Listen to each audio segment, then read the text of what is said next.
En aquel tiempo dijo Jesús a sus discípulos: que no tiemble vuestro corazón, creed en Dios y creed también en mí.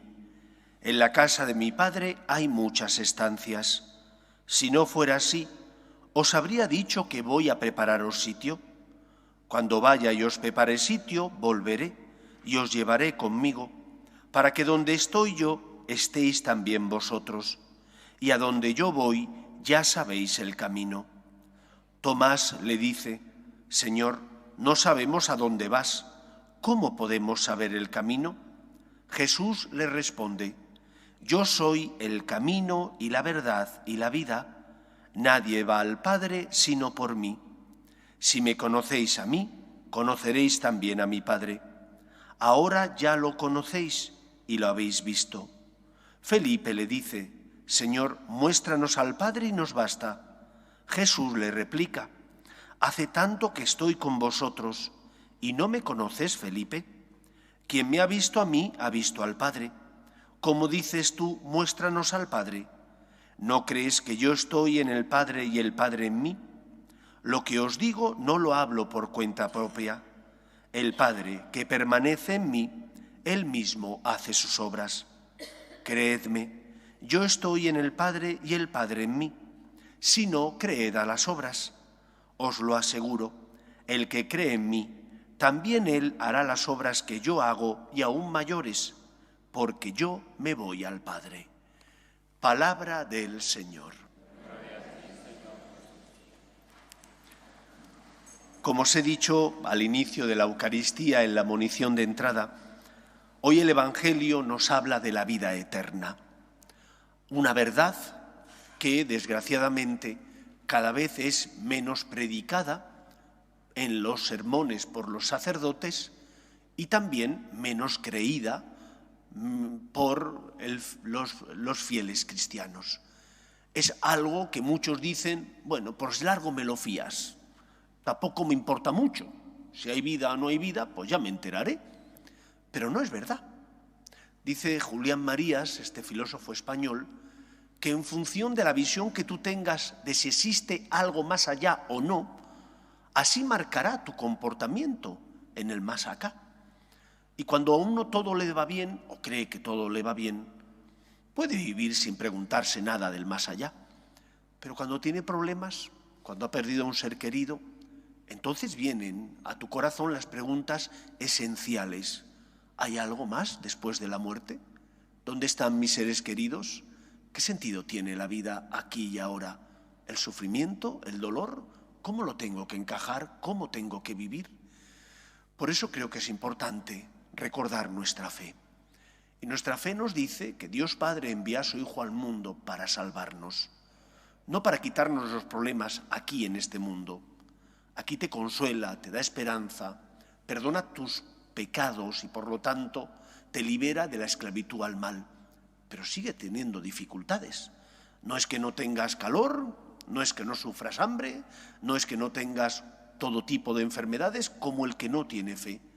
La diferencia no está en que no tengamos problemas, sino en cómo afrontamos esos problemas, esas cruces y esas dificultades. La palabra clave es esperanza. Si yo creo en la vida eterna, tengo esperanza, tengo un horizonte. Ese horizonte me dice que después de esta vida hay otra, que la muerte no es el final, porque Cristo murió y resucitó para salvarnos y su victoria es también la nuestra.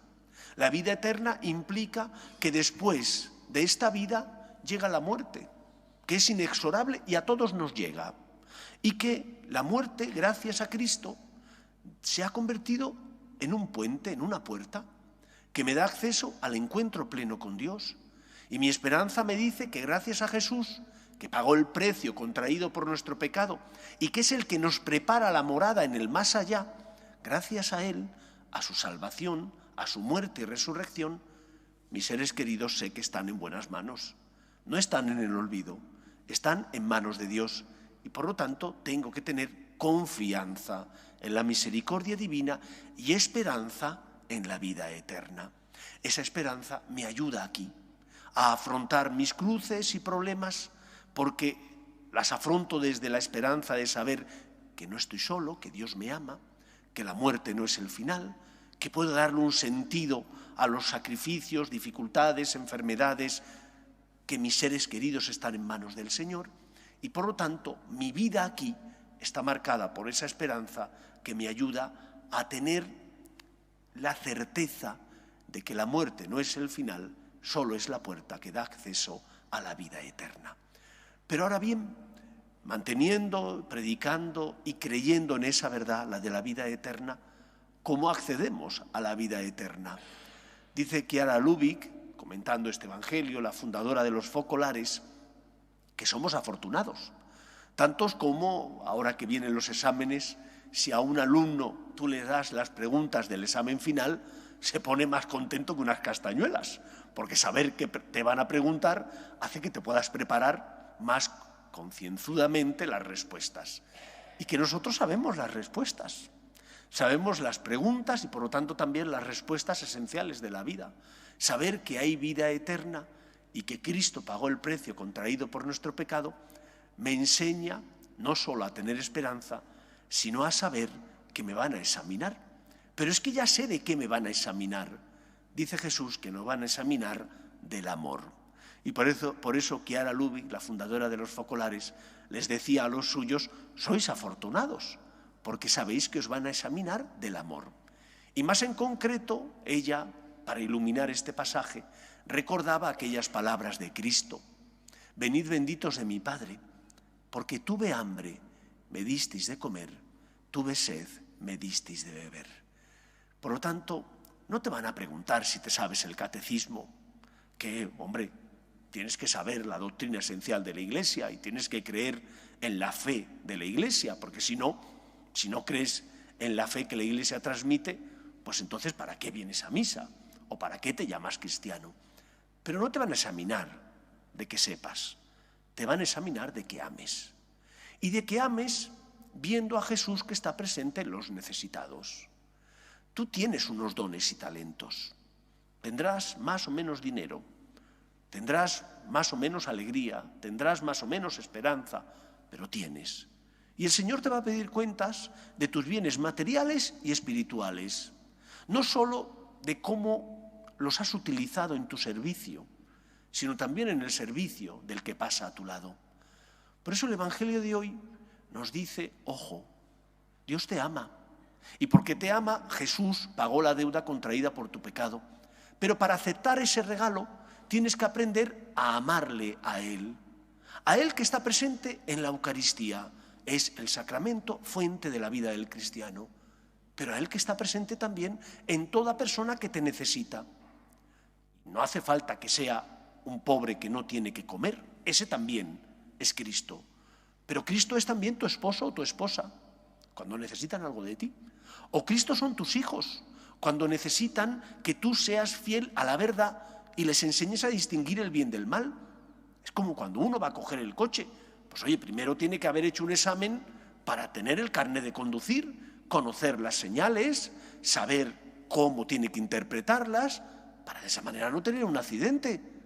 Ahora que los coches son tan modernos y tienen tantas cosas, que si freno eléctrico, que si limitador de la velocidad, que si las luces que se encienden solas, pues cuando uno se compra un coche tiene que experimentar y aprender todo lo que ese coche tiene. ¿Para qué? Para no tener un accidente, para no tener problemas y saber sacarle todo el provecho al mismo. Que hayamos conocido a Dios, que Él haya invertido tanto por nosotros enviando a su Hijo al mundo, que Él nos regale la salvación, implica que yo también tengo que seguirle viviendo como Él me ha enseñado. Y por lo tanto, los dones que yo tengo, Dios me los dio para mi beneficio, sí, pero también para construir un mundo más justo y mejor, también para promover la justicia y la verdad en el mundo, también para ayudar a Cristo que sufre y pasa en el necesitado. Y tú tienes que sentirte llamado a auxiliarle.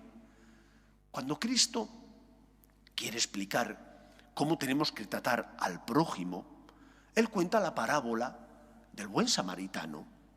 Y en esa parábola del buen samaritano, el Señor atiza Por una parte, a los letrados, los levitas, que eran letrados expertos en la ley, conocían pero no aplicaban la ley, y por otra parte a los sacerdotes judíos. Y dice en esa parábola que pasa un levita, da una vuelta en torno al que han apaleado y han dejado al borde del camino, y como él no le ha hecho ningún mal, da una vuelta y se marcha. Y se marcha justificado, dice el Señor. Pero es que viene un sacerdote judío y hace exactamente lo mismo. Él no le ha hecho ningún mal, da una vuelta en torno a él y se marcha justificado. Y viene un samaritano, que son primos hermanos de los judíos y se llevaban bastante mal, y es el samaritano el que tiene misericordia. Se complica la vida, coge al que han apaleado, lo cura, lo pone en su cabalgadura, lo lleva a la posada y paga lo que va a costar su manutención. Y le dice al posadero, y si algo más te debo, cuando venga de vuelta, pasaré para ver si te tengo que pagar más. Y pregunta a Jesús, ¿cuál se comportó como prójimo? Y sus discípulos dijeron, el que tuvo compasión. Así tenemos que obrar nosotros. Hemos de vivir como personas que tienen compasión. Primero porque hay alguien que la tuvo antes contigo, que te amó primero. Ese es Dios. No fuiste tú el que amaste primero a Dios, es Dios el que te amó primero, para eso te creó. Y cuando nuestros primeros padres introdujeron el mal en el mundo y debido a ese mal en el mundo todos tenemos la espina clavada del pecado original, Dios Padre envía a su Hijo al mundo para salvarnos. Dios tiene misericordia de nosotros, tiene compasión de nosotros y así nos tenemos que comportar nosotros con los demás. ¿Cuál suele ser la actitud de muchos cristianos?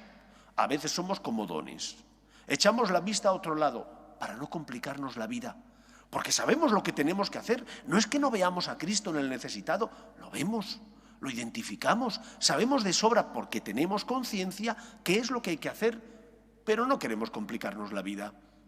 Si no te complicas la vida, no estás siguiendo a Jesús, que es el camino que te lleva a la vida. Si no te complicas la vida porque no quieres ser generoso con tu dinero, con tu tiempo, con tus bienes materiales y morales, no le estarás diciendo al Señor que deseas entrar en la vida eterna. Y después, dice Jesús, el Señor dirá, venid benditos de mi Padre porque tuve hambre. Marchad malditos porque tuve hambre y no me disteis de comer. Y dice que le contestaron, Señor, ¿y cuándo te vimos con hambre o con sed y no te alimentamos? Y él dijo, cada vez que no lo hicisteis con uno de estos mis pequeños hermanos, a mí no me lo hicisteis. Te van a examinar. ¿Sabes las preguntas? Prepárate, por tanto, para las respuestas.